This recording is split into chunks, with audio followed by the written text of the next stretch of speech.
रुख करेंगे कराची का, जहां से रिपोर्ट कर रही हैं हमारी लेडी रिपोर्टर अरूज खान। पाकिस्तान में भिखारियों से मुतालिक हैरान कुन हकाइक।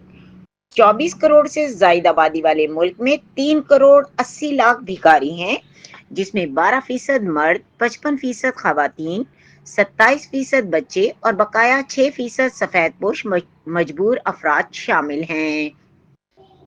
इन भिखारियों का 30% कराची, 16% लाहौर, 7% इस्लामाबाद और बकाया दीगर शहरों में फैला हुआ है। कराची में रोजाना औसत भीख 2,000 रुपए, लाहौर में 1400 और इस्लामाबाद में 950 रुपए है। पूरे मुल्क में फी भिखारी औसत 850 रुपए है। रोजाना भीख की मद में ये भिखारी 32 अरब रुपए लोगों की जेबों से निकाल लेते हैं। सालाना ये रकम 117 खरब रुपए बनती है। डॉलर की औसत में ये रकम 42 अरब डॉलर बनती है। बगैर किसी मुनाफा बख्श काम के भिखारियों पर तरस खाकर इनकी मदद करने से हमारी जेब से सालाना 42 अरब डॉलर निकल जाता है।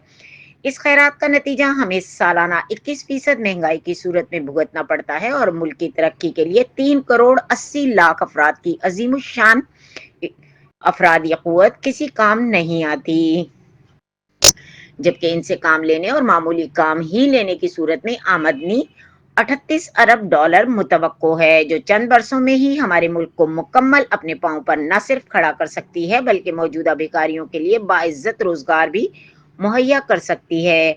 अब अगर अवाम इस महंगाई में जीना चाहते हैं और अपने बच्चों की रोटी और भिखारियों को देकर मुतमईन हैं, तो बेशक अगले 100 साल और जिल्लत में गुजारिए, लेकिन अगर आप चंद सालों में ही मजबूत माशी इस्तेहकाम अपने बच्चों के लिए पुरसुकून जिंदगी देना चाहते हैं, तो आज ही से तमाम भिखारियों को खुदा हाफिज कह दीजिए। 5 साल के बाद आप अपने फैसले पर इंशाल्लाह नादिम नहीं होंगे और अपने बच्चों को फलता फूलता देखकर खुशी महसूस करेंगे।